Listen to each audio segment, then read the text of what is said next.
बड़ा भय, बड़ा डर बना हुआ है लोगों के अंदर। तो उस भय को हमें अपने अंदर से हटाते हुए हमें कोरोना महामारी से जूझना है, लड़ना है। डरे नहीं, बल्कि इससे लड़ने का प्रयास करें, इससे जूझने का प्रयास करें और अपने घर पर रहें, सुरक्षित रहें।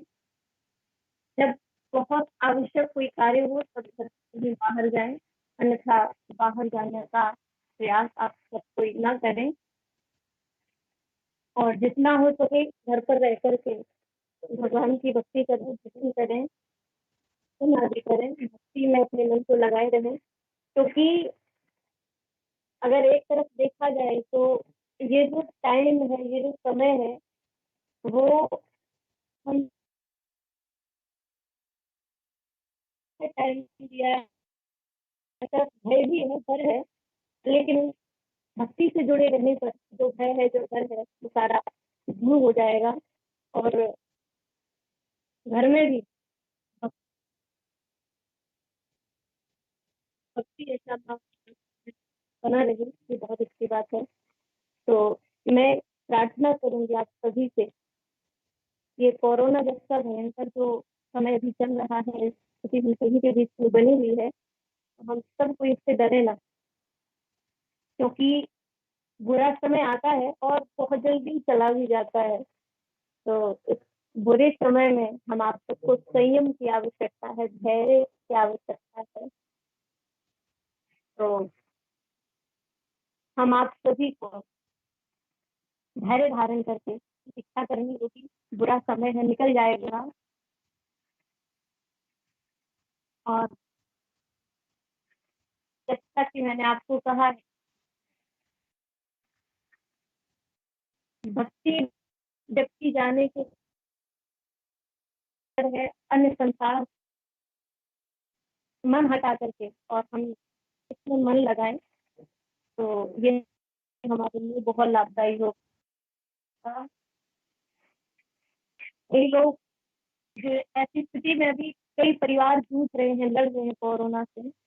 और कई लोग ऐसी ऐसी हस्तियां हैं जो हमें सोचकर हमारे चली गई, उन सब लोगों के लिए सोचना व्यक्त करती हूँ। लेकिन जो एक भय व्यक्त खा रहा है, जो डर मार रहा है, उस डर को हमें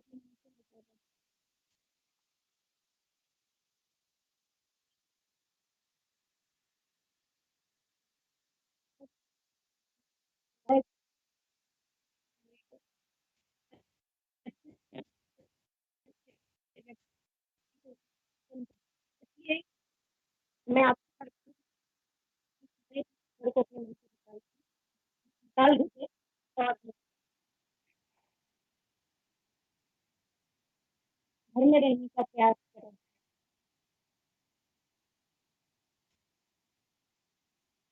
और साथ साथ अपने बच्चों को, क्योंकि इस महामारी के बारे में बड़े बूढ़े ही नहीं, अपितु छोटे छोटे बच्चों के मन में भी भय बैठा हुआ है। तो उनका माइंड डाइवर्ट ना हो, उनका मन, उनका दिमाग इन चीजों में ना जाए। तो उन सबको उनके मन को एकाग्र करने के लिए आपको चाहिए कि आप लोग बैठ और परिवार के साथ बैठ करके भगवान की भक्ति करें, भजन करें, पूजा अर्चना आदि करें। और जितना हो सके, जैसे भी बता रहे हैं, इम्यूनिटी कमजोर होने की वजह से लोग काफी परेशानियां आ रही हैं। तो सिर्फ बात करें और साथ साथ खान पीन का भी विशेष ध्यान दें। वो चीज खाएं जो शरीर के लिए लाभदायी है। और बेकार चीजें, बेकार जो हम सब अभी यूज करते थे, वो सब चीजें हमें यूज नहीं करना है, वो चीजें हमें नहीं खाना पीना है। घर में जो भी है वो खा करके हम अपना काम चलाएं। और सबसे अच्छा जो मार्ग मैंने आपको बताया, सबसे अच्छा जो कार्य मैंने आपको बताया, वो यही है कि आप बस भगवान में मन लगा करके रखें, क्योंकि परमात्मा ही है जो हमें इन सब चीजों से बचा सकता है। भगवान ही है जो हमें इन सब चीजों से दूर कर सकता है। उसी की एक तरफ ये माना जाए कि एक प्राकृतिक आपदा है या क्या है, इसको हम नहीं कह सकते, लेकिन हम ये जानते हैं कि ऐसी परिस्थितियों से बचाने वाला और केवल भगवान है, और वो हमें इन चीज़ों से बचा सकता है। तो बस उससे जुड़े रहिए, उसके नज़दीक रहिए, उसकी भक्ति करिए, उसका भजन करिए। अब आप कहेंगे कि हम भक्ति मार्ग से जुड़े हैं इसलिए ये बात कहते हैं, नहीं, ये हर व्यक्ति के लिए आवश्यक है, क्योंकि कई लोग ऐसे भी हैं जो के मारे अपने अपनी जान दे रहे हैं, अपनी जान को त्याग रहे हैं। कि कोरोना का डर लोगों के मन में ऐसा भय चुका है, ऐसा धस चुका है कि डर के मारे लोग अपनी जान गंवा रहे हैं, जान दे दे रहे हैं। तो वो सारी चीज़ ना हो, और इसी मार्ग से जुड़ सकते हैं। सबसे बड़ी आप मन को निर्भर आप पूरे विश्व को एक आपदा कर रहे हैं, आपदा से जोड़ सकते हैं। सरकार ने आज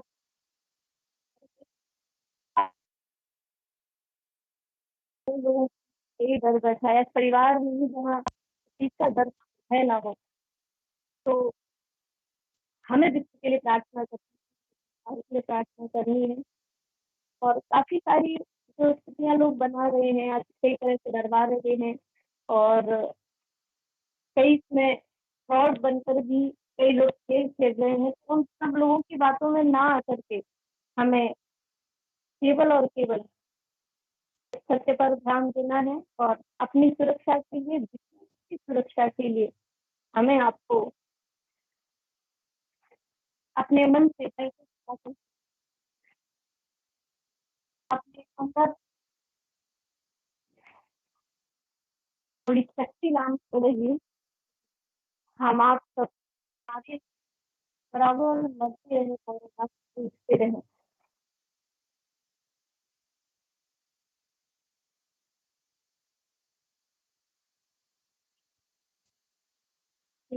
हम तो में सुरक्षित बैठे हैं, लेकिन हमारे साथ साथ वो गरीब असहाय जिनके घर में खाने के लिए कुछ नहीं है, और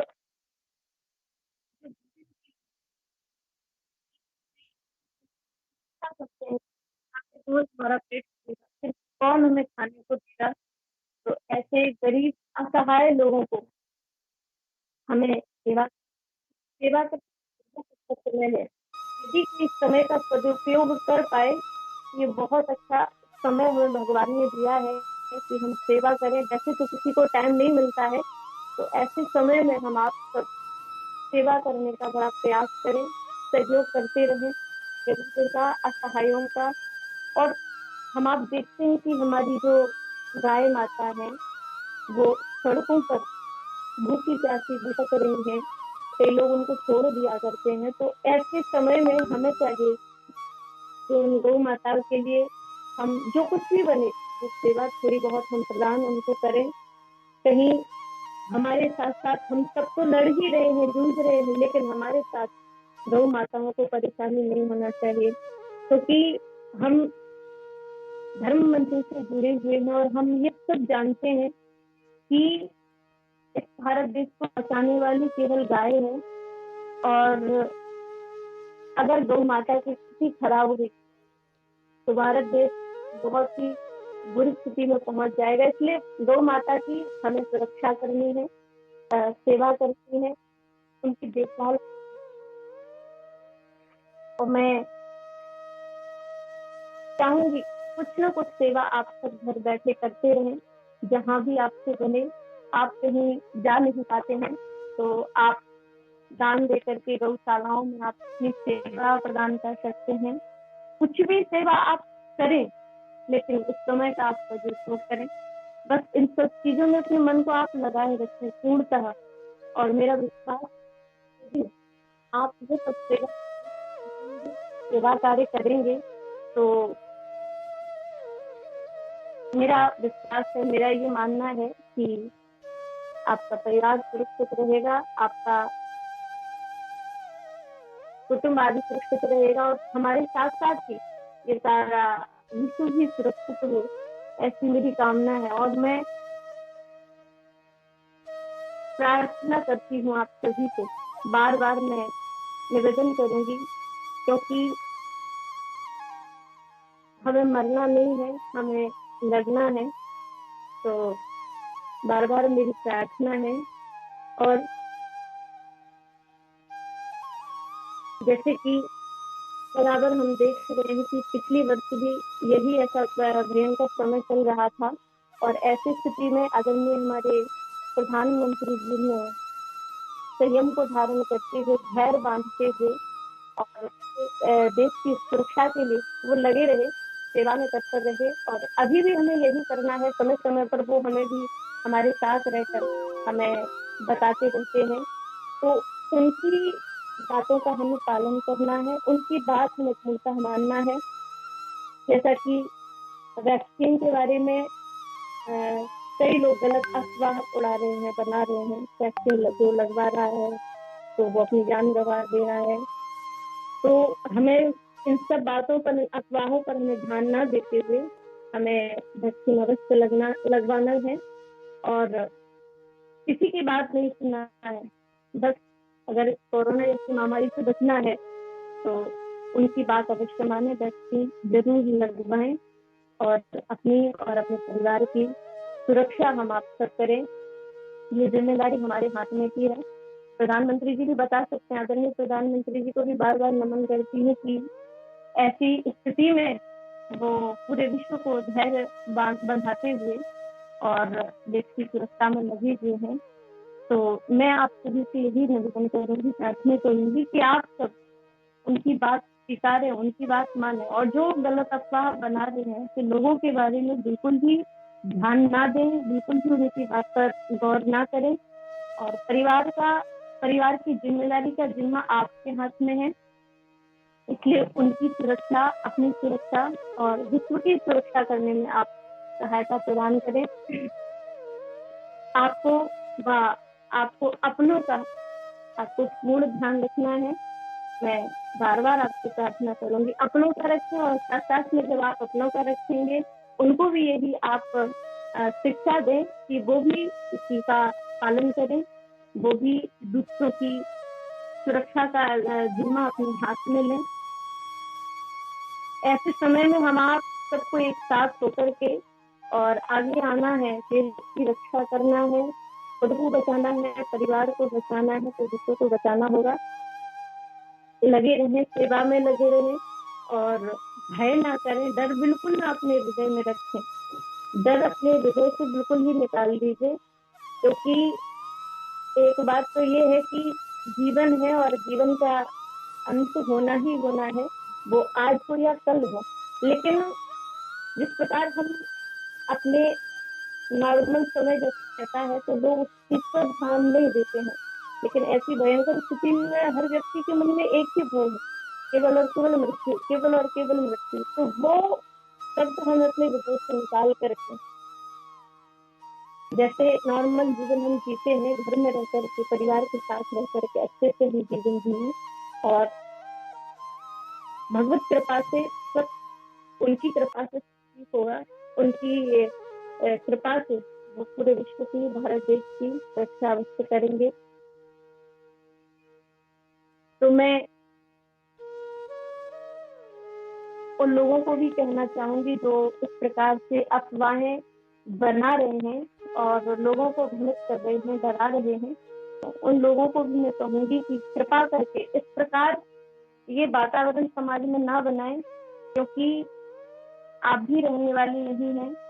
तो लोग परेशान ना हो, लोग इस प्रकार अपने प्राणों को ना त्यागें। तो कृपा करके ऐसी अफवाहें, ऐसी बातें समाज में बिल्कुल ना फैलाएं और विश्व की सहायता करने के लिए, लोगों की सहायता करने के लिए जो समय हम उन अफवाहों को बनाने में दे रहे हैं, जो समय हम उन लोगों को भ्रमित करने में दे रहे हैं, यदि वही समय कुछ सेवा में दिया जाए, लोगों को धैर्य बढ़ाने में दिया जाए, तो मुझे लगता है इससे अच्छा और कुछ नहीं होगा।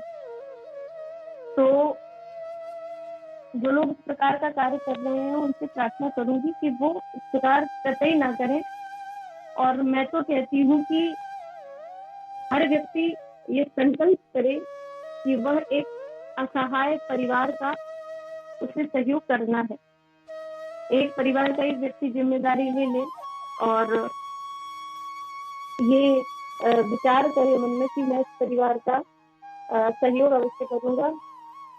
और मैं मानती हूँ कि इस स्थिति में भी अगर हर व्यक्ति इस प्रकार सोच ले तो मुझे लगता है ऐसी स्थिति में कोई व्यक्ति भूखा नहीं सोएगा।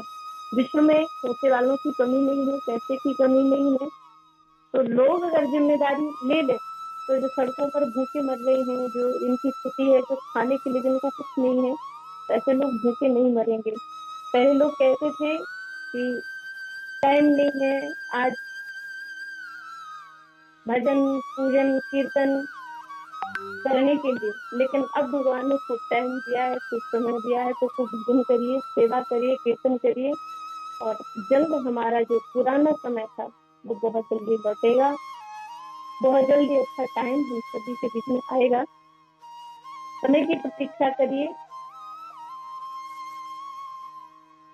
आज तो समस्याएं कई विडंबनाएं आती हैं, लेकिन उन विडंबनाओं से, उन समस्याओं यदि हम हारने लगे तो ऐसे काम नहीं चलने वाला। हमें धैर्य रखना होगा और लड़ना होगा, जूझना होगा। कोरोना महामारी आई है और ये चली जाएगी हम सभी के बीच से। बस सावधानी बरतते रहिए। जैसे कि मैंने आपको बताया है, अगर लोग समझदारी से काम लें और इस प्रकार सेवा प्रकल्प को अपनाते रहें तो बहुत ही अच्छा कार्य उनके लिए रहेगा। और सेवा का कार्य बराबर वैसे भी सेवा करना ही चाहिए। और अगर वैसे समय लोगों के पास रहता नहीं था, अब समय है तो जितनी हो सके खूब सेवा करिए। मैं ये नहीं कहती हूँ कि आप कहेंगे कि कैसे किया जाए, ऐसा टाइम चल रहा है, कैसे सेवा आदि की जाए। जितनी आपकी श्रद्धा हो, जो भी आपसे बन सकता हो वो आप करें। मैं ये नहीं कहती हूँ कि सारा सब कुछ देना है, नछावर करना है, नहीं। आपसे जो कुछ भी बनता हो वो आप थोड़ा बहुत सेवा प्रकल्प अवश्य करते रहें, क्योंकि हम अपने घर में सुरक्षित हैं, हम अपने घर में बैठे, हमारा परिवार हमारे साथ है। लेकिन जो असहाय गरीब जो सड़कों पर बैठे हैं, जिनका कोई नहीं है और जो किसी न किसी की प्रतीक्षा करते हैं, आखिर कोई तो आएगा जो एक समय का भोजन देने के लिए, एक टाइम का भोजन देने के लिए कुछ ना कुछ प्रदान करके जाएगा। तो जरा उन लोगों के बारे में भी विचार करिए कि वो उनका जीवन कैसे व्यतीत होता होगा। और सब चिंता करने की वजह ये कि हम ये सब विचार करके और उसमें अपने मन को लगाएं, उसमें अपने दिमाग को लगाएं, तो ये बहुत ही अच्छा रहेगा। और मैं सभी दर्शकों को बार बार धन्यवाद देती हूँ कि मुझे दिव्यलोक टीवी एवं फेसबुक के माध्यम से रहे हैं। आप सभी का मैं धन्यवाद व्यक्त करती हूँ बार बार। और दिव्यलोक टीवी को भी, टीम को भी मैं बहुत बहुत धन्यवाद देती हूँ, जिनके माध्यम से आप सब मुझे सुन रहे हैं, मेरे शब्द आप सभी के बीच तक पहुंच रहे हैं। तो मुझे लगता है कि शायद मैंने जो कहा है आप सब मानेंगे और कुछ ना कुछ शायद अपनाएंगे। मेरे कुछ शब्दों से शायद किसी का कल्याण हो जाए, किसी का भला हो जाए, गरीब असहाय लोगों की सेवा हो जाए, उन तक कुछ आपका अंश पहुंच जाए, आपकी सेवा उनसे जुड़ जाए।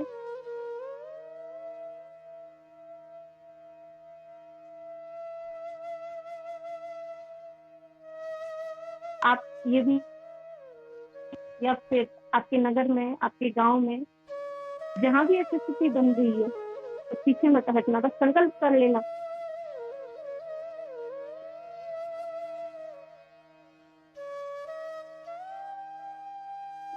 हम जब वृंदावन में गए तो कुछ सेवा प्रकल्प हमने जब अपनाया, वहां जाकर के देखा कि ऐसी स्थिति वृंदावन में बनी हुई। अभी यहाँ जो स्थिति बन रही है, ऐसी स्थिति हम ये मानते हैं कि यही नहीं, हर जगह ये स्थिति बनी हुई है। कई शहरों में, कई गांवों में कि लोग सड़कों पर बैठे, उनके खाने के लिए कुछ नहीं है, उनके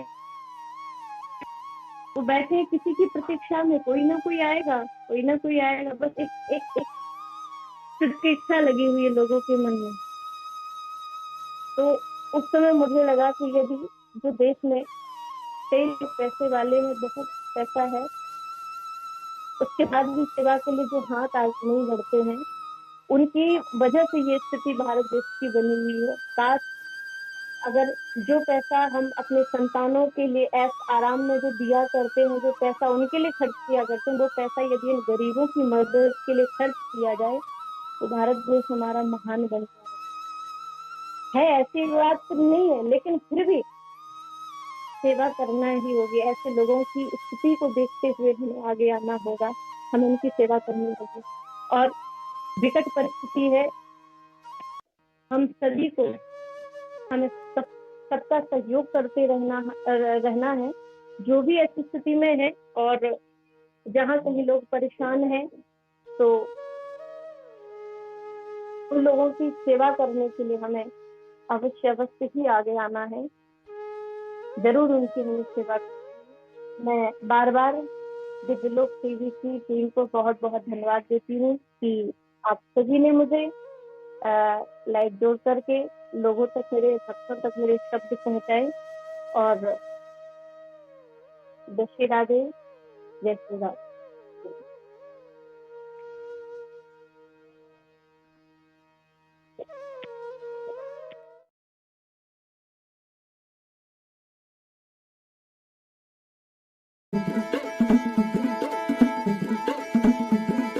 तन ताजा